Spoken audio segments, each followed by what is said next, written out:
Urgence. Élection municipale. Vous avez le pouvoir de sauver nos enfants et la France.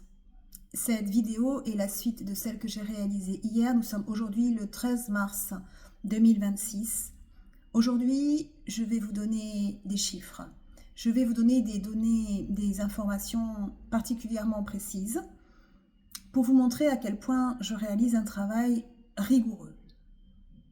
Je ne mens jamais. Je peux prouver les mots, les actes et les auteurs que je dénonce, notamment par leurs actions hors la loi et hors la déontologie. Je peux également donner les sources de toutes les informations que je donne, puisque depuis 2 ans, je me bats avec détermination. Parce que mes enfants m'ont été volés, nous sommes nés dans la secte pédocriminelle et satanique, franc-maçonnerie et psychanalyse, et mes enfants sont encore pris en otage de cette secte, comme beaucoup d'enfants en France. Et je vais vous le prouver. Donc aujourd'hui, c'est une vidéo où il y aura des chiffres.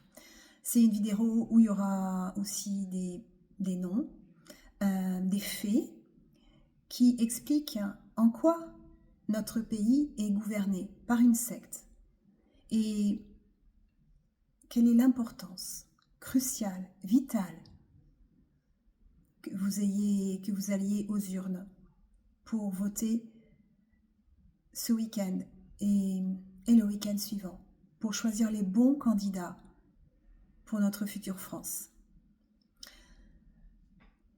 Un constat. Le constat de la pédocriminalité en France, eh bien oui, le constat, il y a des chiffres officiels avec des sources fiables. Donc vous voyez que je me suis au départ basée sur la SIAZ.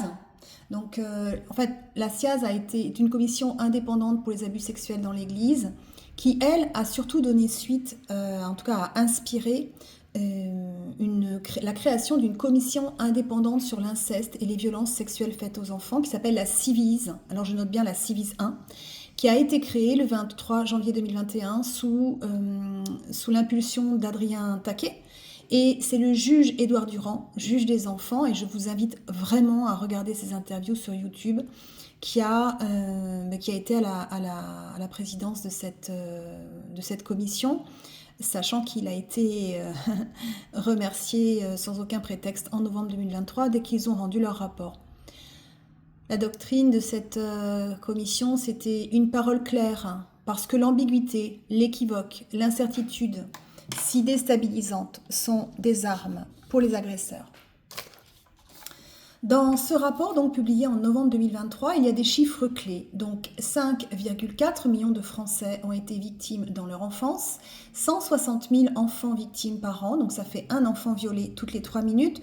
Je rappelle que ce sont des chiffres de 2023 et comme le phénomène est absolument exponentiel, eh bien voilà, on est vraiment, ça continue à grimper.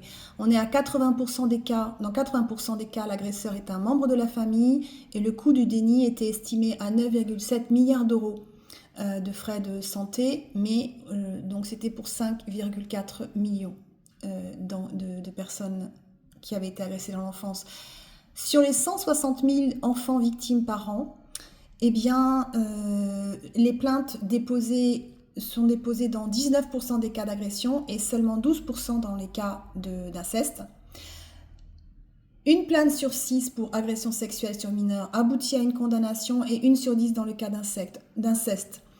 Ça signifie donc que seulement 3% des agressions sexuelles sur mineurs aboutit à une condamnation et 1% dans le cas d'inceste. Les chiffres récents sont encore plus effarants. Ils sont issus d'une revue académique internationale qui est vraiment très très renommée. On est à 14 millions de Français qui ont été victimes dans l'enfance. Une femme sur 4, un homme sur 7. À ce propos, je pense que le chiffre des hommes est sous-estimé parce que les hommes ont honte vraiment des agressions sexuelles. Les images pédopornographiques, eh bien vous voyez l'escalade. Voilà, ça c'est Muriel Salmona qui nous donne ces informations. La France est le 4e pays au monde en termes de sites et utilisateurs de ces réseaux. Alors, je vous invite, vous-même, vous pouvez regarder vous pouvez regarder les chiffres, voilà.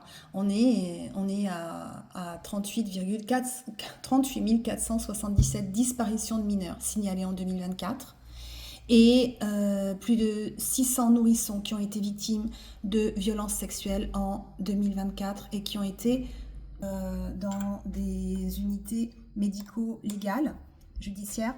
Mais vous pensez bien que les chiffres sont bien au-delà, puisque beaucoup d'enfants ne sont pas présentés dans ces structures par crainte de représailles, très souvent. Donc voilà, vous voyez déjà les chiffres qui sont absolument alarmants. Et vous voyez que mes chiffres, je les invente pas, mais non. Oui, parce que la vidéo précédente, je lis peu les commentaires, mais j'ai bien vu que vous n'étiez pas du tout au courant de ces chiffres et ils vous paraissent hallucinants. Vous avez complètement raison. Ils sont hallucinants, mais ils sont bien réels. Et derrière ces chiffres, il y a des agressions sexuelles. Des agressions sexuelles dont je témoigne, moi, directement, dans le livre que j'ai écrit, En toi, ma liberté, et dans les interviews que j'ai pu réaliser. Une interview sera rediffusée demain sur Géopolitique profonde et je vous invite déjà à regarder aussi l'interview de Nicolas Bouvier et vous avez aussi mes vidéos sur ma chaîne YouTube dans lesquelles je raconte ce que j'ai vécu. Donc comprenez bien que vous êtes des adultes. Alors oui, ces mots, ces chiffres sont très durs à entendre, sont très durs à réaliser. Mais si vous ne les réalisez pas, est-ce que vous imaginez ce que peut ressentir un enfant haut comme 3 pommes face à son agresseur sexuel? Et souvent, il y en a plusieurs. Voilà, donc il faut y aller maintenant sur le sujet. Alors continuons. Placements abusifs d'enfants qui sont particulièrement lucratifs. On considère qu'il y a environ 500 000 enfants qui sont placés sous des mesures éducatives ou placés en France. Environ 400 000 enfants sont placés dans des foyers de l'ASE, dans des familles d'accueil, des placements externalisés. Ça veut dire que l'enfant est chez l'auteur des faits, voilà, des faits de pédocriminalité. C'est mon cas, puisque mon fils, Jules, a été livré à son père pédocriminel et psychopathe depuis maintenant 2 ans. Voilà. Donc l'exercice de l'autorité parentale m'a été retiré de façon évidemment complètement injustifiée et c'est ce qui constitue mon dossier. Voilà. Voilà. Ça, c'est mon dossier. Il est un peu lourd, excusez-moi, je vais le reposer. Voilà. Et malgré tout, ces classements sans suite et c'est des jugements qui sont complètement aberrants, hallucinants, etc. Et je peux vous dire que tous ces documents, je les ai regardés un nombre de fois incalculable en me disant mais comment c'est possible dans notre pays? Comment c'est possible? Comment? Eh bien c'est possible et c'est bien la réalité. Madame Christine Serrada, maître Christine Serrada, qui est avocate, explique 90 000 enfants sont placés de façon abusive par l'aide sociale à l'enfance et c'est sans compter donc les placements inversés, c'est-à-dire les enfants sont laissés chez le parent agresseur. Marine Hamlet, qui est députée, explique que 20% des placements d'enfants sont justifiés en France, les autres ne le sont pas, et ses propres mots sont « l'horreur n'est jamais loin de l'ASE ». Il y a des scandales, donc 20 000 enfants, évidemment c'est une estimation très très basse, sont livrés à de la drogue, de la prostitution et de nombreux se suicident. La majorité de ces enfants ont moins de 15 ans, ce qui fait qu'on peut vraiment parler de pédocriminalité. Et moi, je considère que ce n'est que la toute petite partie visible de la pointe de l'iceberg. Alors, parlons des rentrées d'argent. C'est intéressant, l'argent. Les rentrées de l'argent de l'ASE. Alors, les placements dans un foyer de l'ASE, ça revient à peu près, oui, parce que voilà, ça revient à 55 000 à 90 000 euros par an. Par enfant, hein, on est bien d'accord. Et jusqu'à 100 000 euros si l'enfant est en situation de handicap.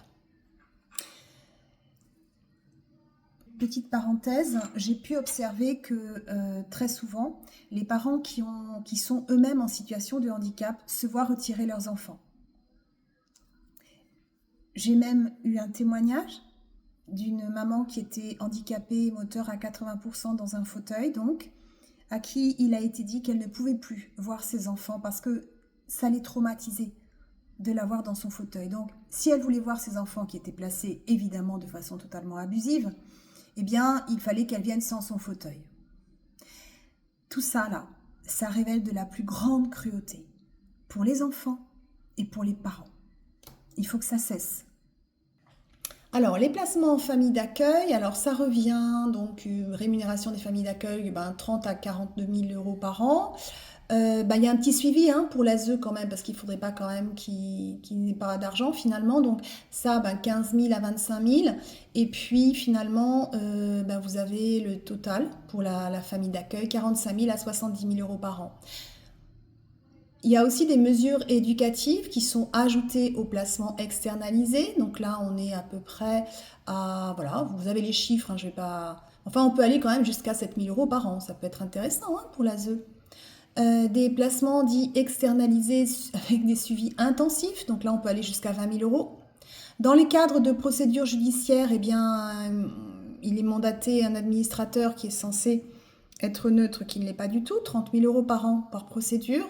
Un avocat de l'enfant jusqu'à 1 200 et des expertises psychiatriques et psychologiques jusqu'à 4 000.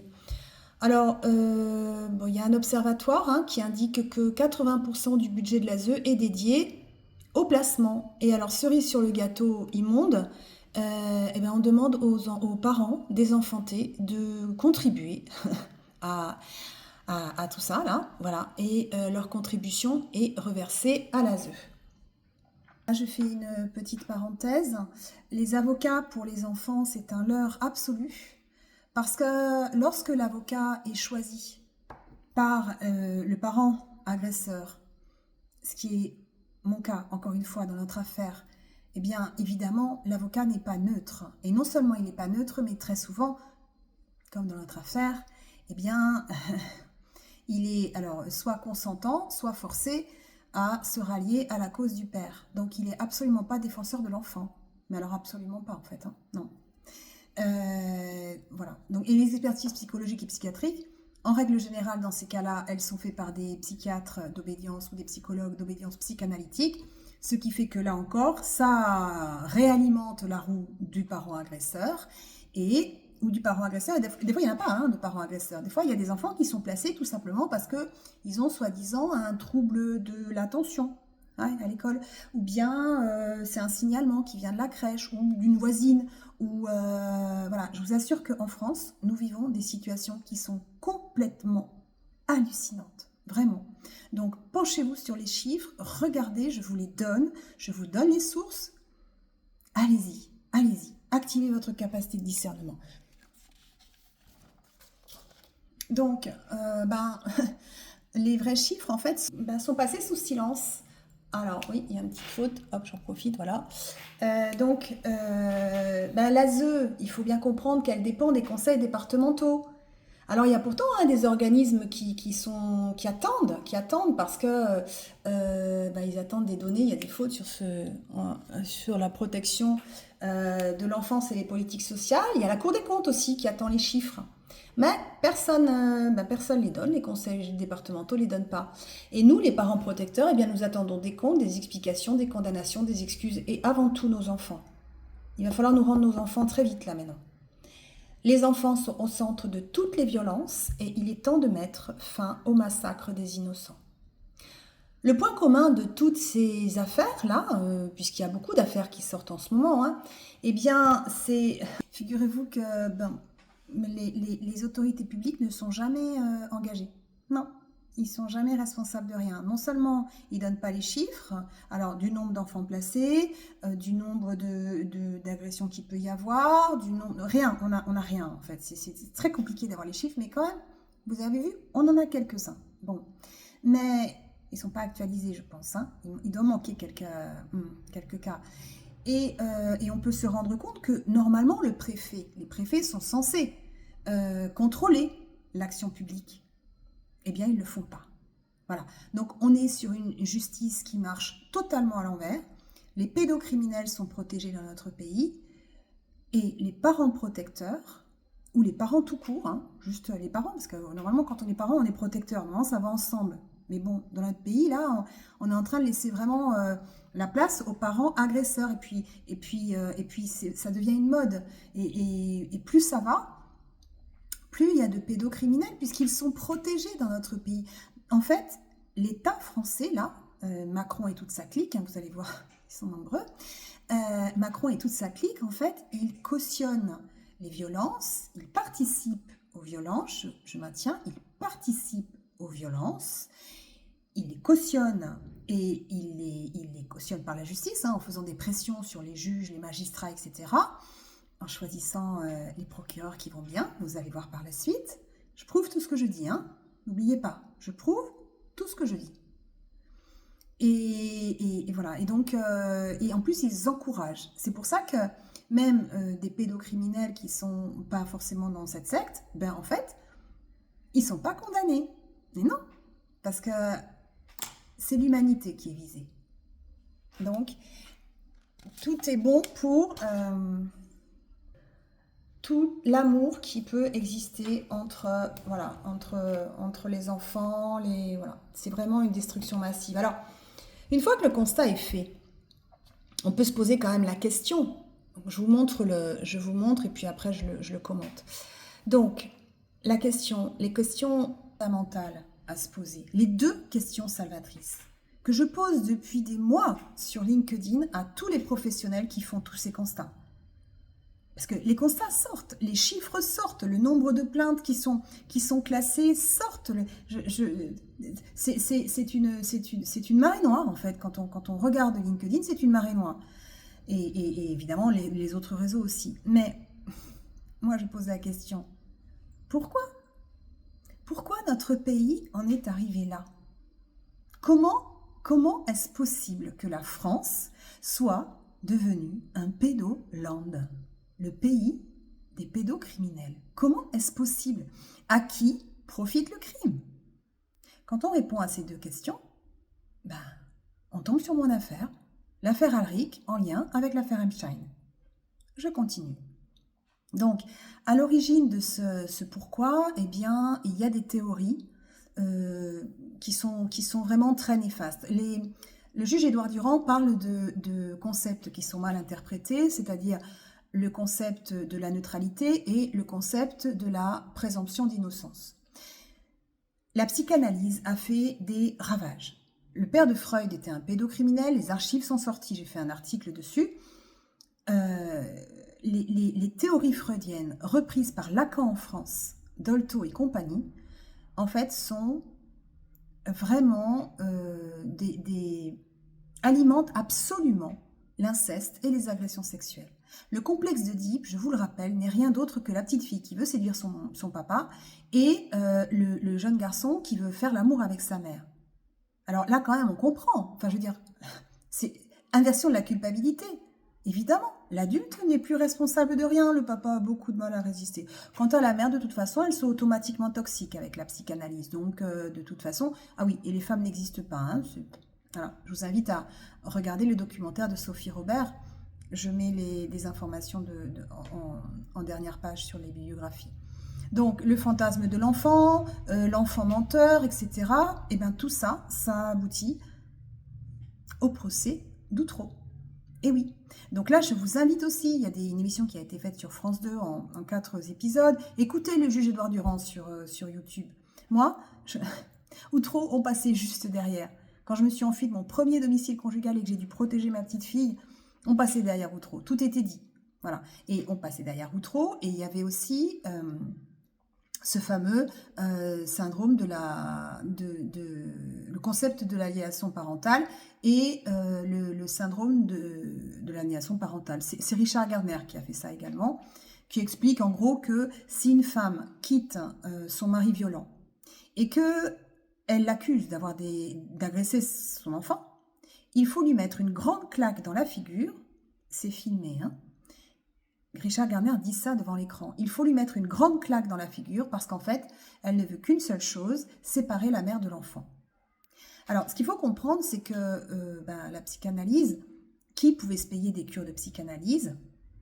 Les notables, les juges, les avocats, les médecins, voilà, donc la psychanalyse, c'est vraiment répandu, hein, 150 ans. Hein. Freud, c'était il y a 150 ans. Lacan, 1960.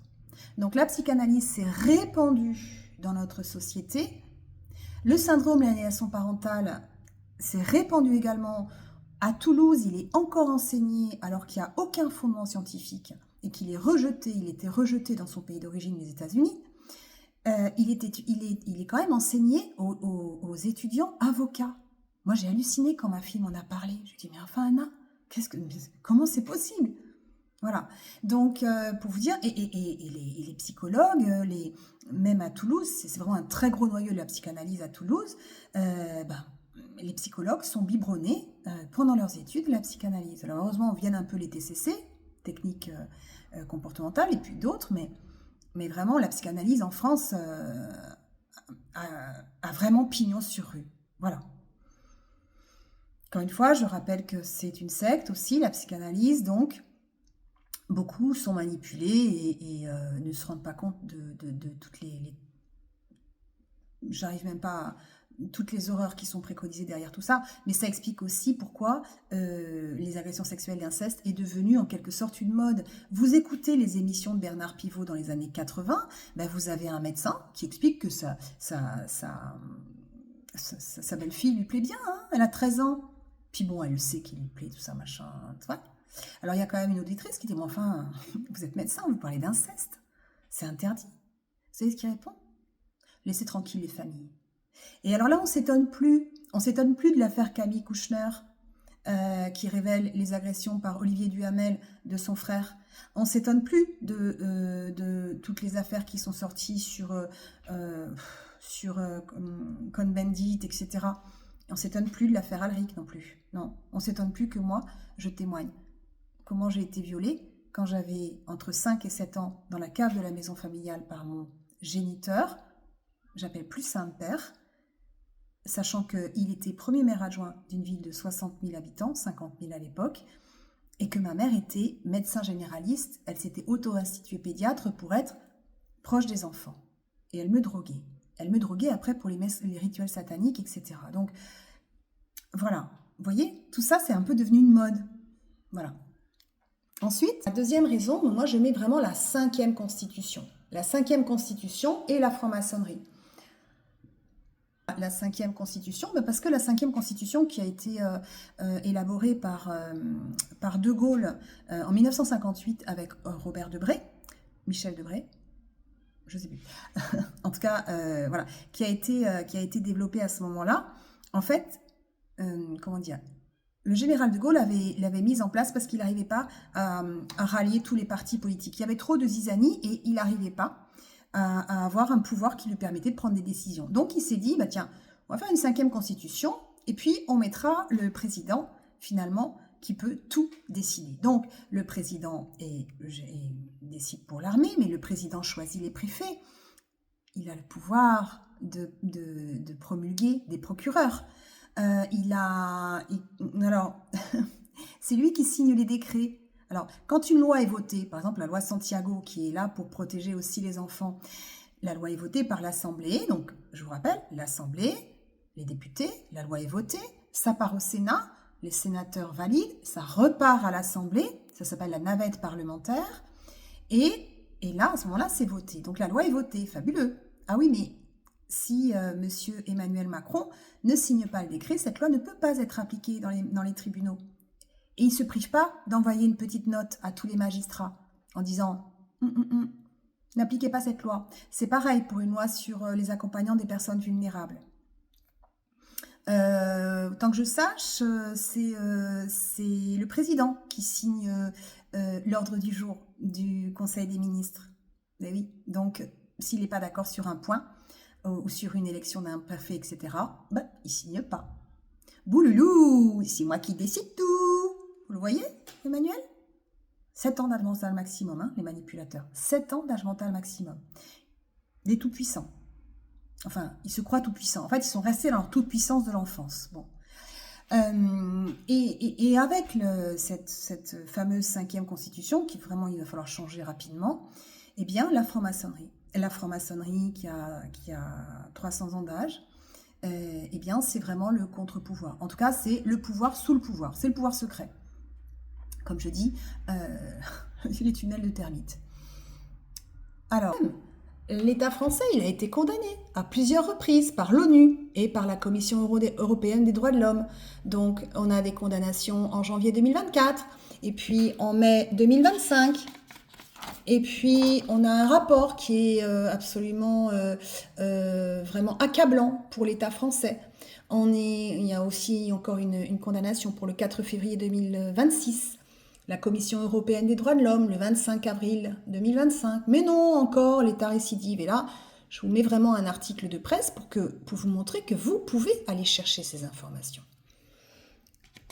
Vous pouvez aller chercher toutes ces informations. Donc, quand on regarde toutes les affaires là, eh ben oui, on arrive aussi sur l'affaire Epstein. Hein. Moi, je fais le lien aussi direct entre mon affaire et l'affaire Epstein. Donc là, le parquet de Paris. Alors, je vous laisse regarder et puis après, je vais vous le lire. Voilà. Le parquet de Paris a désigné des magistrats pour actions liées des infractions liées à des ressortissants français dans l'affaire Epstein. C'est chouette, hein? Ça vient de sortir. Alors, c'est dans ces magistrats, figurez-vous qu'il y a le fameux Rémi Heinz, qui est procureur, qui n'a cessé d'avoir des promotions grâce à Emmanuel Macron, jusqu'à ce qu'il soit procureur général. Donc, procureur général, c'est vraiment un très très haut niveau. Hein. C'est le plus haut niveau de la magistrature, voilà, en cours de cassation. Donc, procureur général en juillet 2023. Alors, pourquoi il a eu tant de promotions, Monsieur Rémi Heinz? Alors, la liste des affaires, l'affaire Benalla, il l'a classée sans suite. Une perquisition en septembre 2019 dans l'appartement d'Epstein, au 22 avenue Foch, vous savez, on en parle beaucoup quand même. Classé. On n'a jamais eu accès ni à rien, ni au mail, ni au rien. En fait, on n'a rien. Non. Olivier Duhamel. Non, il n'y a pas de procès sous couvert de prescription. Gabriel Masneff. Eh oui, c'était lui encore. Ah, là, l'instruction, elle est bloquée. Oh, mais non, mais des fois, ils font des appels à témoins quand même. Et comme le monsieur en question, il a plus de 80 ans, il va finir par passer l'arme à gauche avant d'être inquiété. Le pauvre. Gérard Darmanin. Oui, pareil, une plainte pour diffamation qui avait été posée par Karim Benzema, classée sans suite. Pareil, pour une plainte contre monsieur Oudéa Castéra. Ah, c'est la famille de Duhamel. Classée sans suite. Et puis quoi d'autre? Ah oui, une petite plainte contre Nathalie Saint-Cric pour diffamation. Non, mais classée sans suite. Hein. Une plainte contre François Bayrou pour non-dénonciation, enfin 2 signalements. Non, mais classée sans suite. Voilà, parce qu'il a beaucoup de travail, ce procureur général. Alors, c'est pas facile. Hein. Alors, du coup, il est obligé de classer. Il y a trop de travail. Il y a encore. Alors, il y a aussi une plainte contre Alexis Kohler qu'on va retrouver après. Secrétaire général, voilà, témoignage classé sans suite. Une plainte contre Lionel Lavergne, classée sans suite. Puis après, vous avez aussi la possibilité d'aller voir des choses hein, sur Internet. Il y a des courriers du soir, par exemple, qui a été rédigé le 4 février 2021. Ouh, il fait la tête, Emmanuel. Pas content. Il n'est pas content parce que figurez-vous que dans cet article, l'auteur reprend. Alors, je vous montrerai. L'auteur reprend dans cet article des articles du Monde, des Échos, etc. Il parle de l'affaire Duhamel qui est devenue finalement qui a ouvert la porte sur la découverte d'un club élitiste fondé en 1944 et qui était présidé par Olivier Duhamel. Et dans cette affaire, donc vous voyez, c'est quand même Le Monde, voilà, il y a Le Monde, il y a Capital, il y a les Échos, hein. Donc vous les lirez. De toute façon, ce document, je le mettrai comme d'habitude sur LinkedIn. Et là, vous voyez que dans les noms cités, eh bien, il y a des noms, beaucoup de noms de ministres, hein. Édouard Philippe, voilà, Muriel Pénicaud, Jean-Michel Blanquer, Gérard Darmanin, Florence Parly, Elisabeth Borne, Sébastien Lecornu, Amélie de Montchalin, Agnès Pannier-Runacher. Voilà, vous pouvez lire, hein. Puis on retrouve Alexis Kohler. Voilà. Il y a aussi des personnes du monde des affaires et du monde littéraire.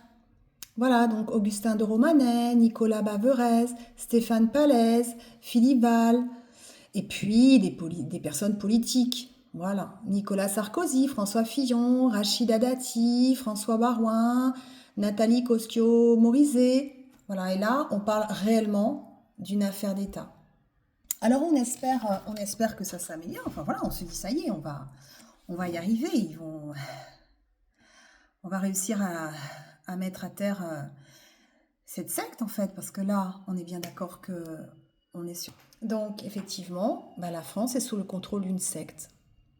C'est la franc-maçonnerie qui étend son réseau sataniste depuis sa création il y a 300 ans. Je rappelle que la franc-maçonnerie était excommuniée pour satanisme dès sa création jusqu'en 1980. Et là, il y a encore des affaires de prêtres excommuniés parce qu'ils sont francs-maçons. La psychanalyse, donc, c'est vraiment l'outil de manipulation des masses.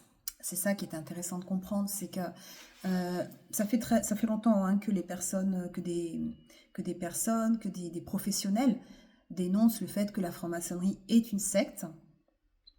Et je crois que personne n'avait vraiment compris le rôle de la psychanalyse et comment cette secte, hein, la psychanalyse aussi, en fait, ces deux sectes se sont liées, se sont ralliées l'une à l'autre.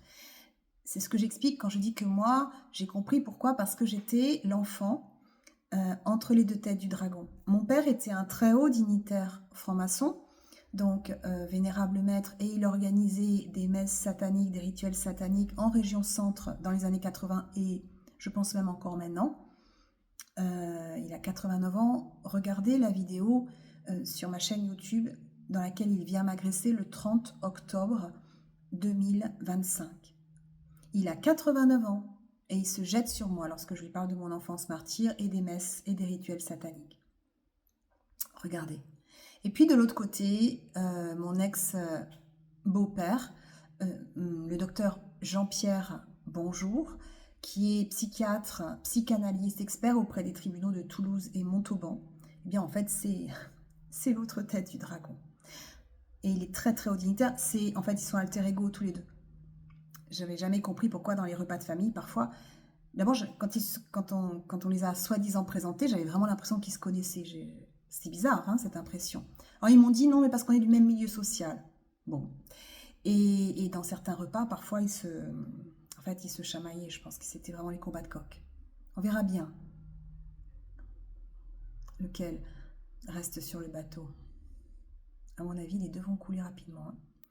En tout cas, voilà, c'est la raison pour laquelle moi j'ai compris. Parce que je suis née dans cette secte et j'avais toutes ces données, si vous voulez. Donc, étant scientifique de formation, j'avais aussi ce côté très cartésien, très voilà, analyse de données, je sais le faire. Et je travaille énormément. Donc, la franc-maçonnerie et la psychanalyse, en fait, c'est une secte pédocriminelle et satanique et qui sévit jusqu'au sommet de l'État. Donc, je le prouve dans notre affaire. Mes enfants et moi y sommes nés. Et je mène l'investigation depuis plus de 2 ans pour les sauver. Et je vous garantis que notre victoire est proche parce que mon dossier, il est en béton céleste. Je sais que ma spiritualité peut déranger certains. Je ne la renierai jamais. Parce que sans l'aide de Dieu, j'aurais jamais réussi à faire tout ce dossier magnifique. Et c'est bien grâce à lui qu'on va sauver tous nos enfants. Vous imitez encore une fois le nom que vous voulez. L'amour, ça va très bien. Voilà. Donc, je vous en prie, vous avez le pouvoir de sauver les enfants et la France. Allez voter aux élections municipales. Barrez la route à la franc-maçonnerie. Et j'ai rajouté, et aux copains et copines d'Emmanuel Macron. Parce que là, franchement, il faut que ça cesse. Il faut que ça cesse. Nous devons à nos enfants la protection. Et on ne peut plus continuer comme ça parce que ces gens nous mènent au chaos social.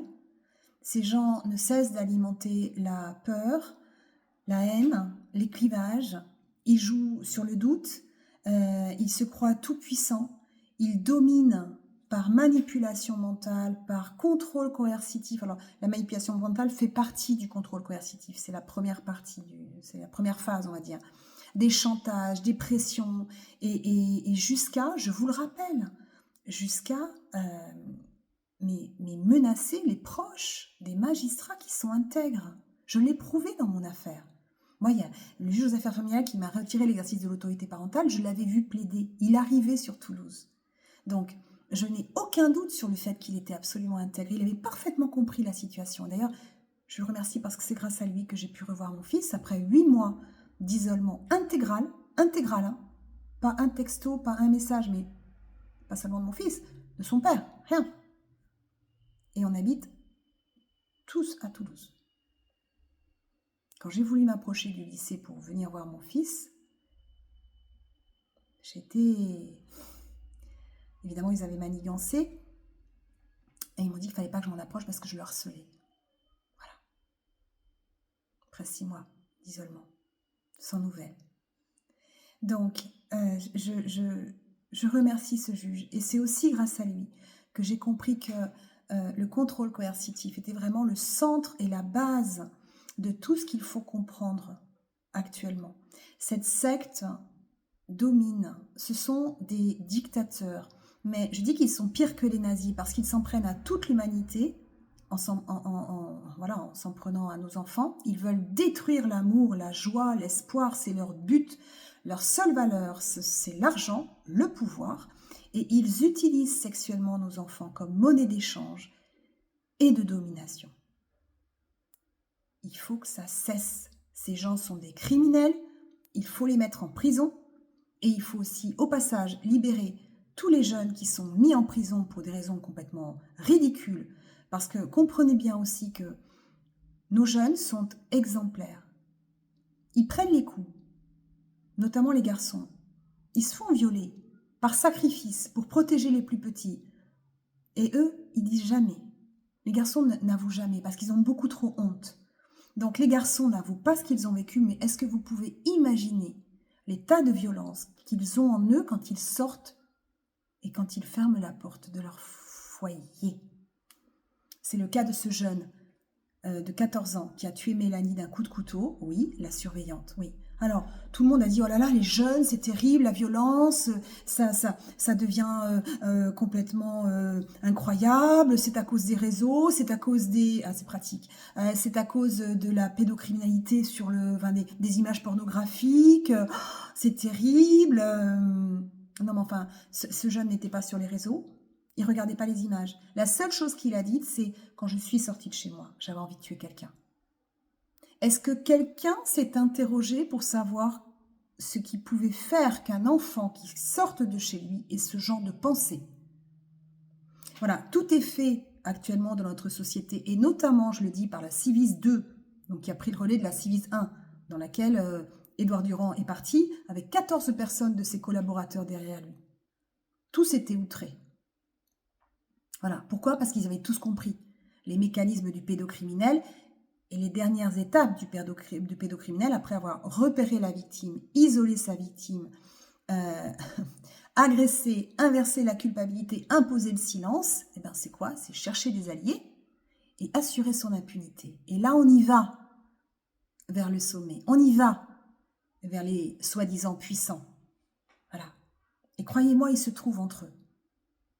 Donc ça suffit maintenant, ça suffit. Les adolescents ne sont pas responsables des agressions sexuelles qu'ils peuvent commettre sur des plus jeunes. S'ils font cela, c'est qu'ils ont eux-mêmes été victimes. S'il y a beaucoup de violences actuellement, c'est aussi parce qu'il y a des violences intrafamiliales. Il faut regarder ce que font les adultes. Ce sont les adultes qui sont coupables des actions des jeunes. Donc il faut accompagner ces jeunes. Notre France est dans une urgence sanitaire. 14 millions de Français ont été victimes. Est-ce que vous imaginez? 70% sont en amnésie traumatique. Donc, ça crée aussi beaucoup de frais de santé, parce que ça a un impact non seulement sur le corps, mais aussi sur l'esprit. J'en parle dans une autre vidéo, c'est ce que j'appelle l'état de stress post-traumatique. Donc, vous avez vu le coût pour la sécurité sociale, et ça compte pas psychologue, sophrologue, hypnothérapeute, masseux, enfin, enfin, toutes les techniques que les personnes essaient de trouver pour aller mieux. Voilà, parce que c'est un impact qui est... Mais il y en a 3 pages hein, d'effets des agressions sexuelles sur le corps et sur l'esprit. Et puis après, il y a aussi des impacts sur les relations sociales, sur les... C'est gigantesque. C'est gigantesque, mais c'est pas insoluble. Mais encore faut-il ouvrir les yeux et les oreilles et voir la réalité en face, sauver nos enfants. Et puis après, on mettra en place des dispositifs pour sortir de l'état de stress post-traumatique. C'est pas si long que ça, j'en suis la preuve. Moi, je suis en état de stress post-traumatique sévère parce que actuellement, je subis un désenfantement et de multiples violences de professionnels, moi je mets des guillemets, qui agissent absolument hors la loi et hors la déontologie et participent au contrôle que je subis, contrôle coercitif que je subis. Donc je suis dans cet état parce que tant que l'état perdure, on ne peut pas soigner, on ne peut pas apaiser le cerveau. Mais par contre, les traumas que j'ai vécus dans l'enfance sont derrière moi. Je peux en parler, je n'aime pas trop, parce que mes enfants le vivent, mais voilà, donc, s'il vous plaît, vous avez le pouvoir de sauver nos enfants et la France. Donc, je vous en prie, allez voter, barrez la route aux francs-maçons et barrez la route aux copains d'Emmanuel Macron. Bon, je finis quand même sur la biographie pour que vous l'ayez. Sachant que je publie tout sur LinkedIn, je fais des articles, je fais des... Voilà, il y a des... encore une fois, j'ai publié même mon rapport, je ne donne pas les pièces jointes parce qu'évidemment, ce sont des preuves judiciaires, donc il y a des choses qui sont en enquête, et bientôt, mes agresseurs vont être arrêtés, et donc mes enfants libérés. Et à partir de là, beaucoup d'autres enfants vont être libérés et sauvés en suivant. Je vous en prie, aidez-moi à sauver nos enfants. Je précise aussi que je suis apolitique, je n'ai pas de parti politique. J'ai pu citer des personnes, mais j'aurais pu citer la grande liste de ces députés de tous les bords qui ont, il y a des sénateurs aussi qui ont signé une tribune dans Le Monde, justement, dernièrement, pour protéger nos enfants. Donc voilà, je n'ai pas de parti politique, je n'ai pas d'ambition personnelle. Je me présente aux élections présidentielles par amour, mais réellement, oui, parce que je veux sauver nos enfants. Je pense que j'ai des compétences aussi en termes de leaduse. Oui, j'ai très souvent en fait été amenée à mener des projets de concertation dans différents domaines, aussi bien scientifiques que développement territorial, etc. Je suis habituée à travailler avec des personnes qui ont des opinions différentes. Et j'aime bien me voir un petit peu comme une chef d'orchestre. Je ne sais pas franchement jouer les instruments, je ne suis pas hyper calée en finance, je ne suis pas hyper calée en environnement. Mais par contre, ce que je sais, c'est qu'il y a plein de personnes qui sont hyper compétentes justement. Et sur LinkedIn, je les vois. Et je vois leurs idées. Et voilà, moi ce que je sais, c'est que je pense savoir... je pense savoir créer une jolie symphonie avec des personnes qui jouent des instruments différents. Et c'est ça ce qui m'intéresse, parce que j'œuvre aussi pour la paix et pour la paix sociale. Je m'appelle Sophie Alric, je suis experte dans la lutte contre la pédocriminalité et les sectes. Je suis mère universelle et prophétesse, et je suis présidente de l'association La Voix de Sophie et candidate aux prochaines élections présidentielles. À bientôt!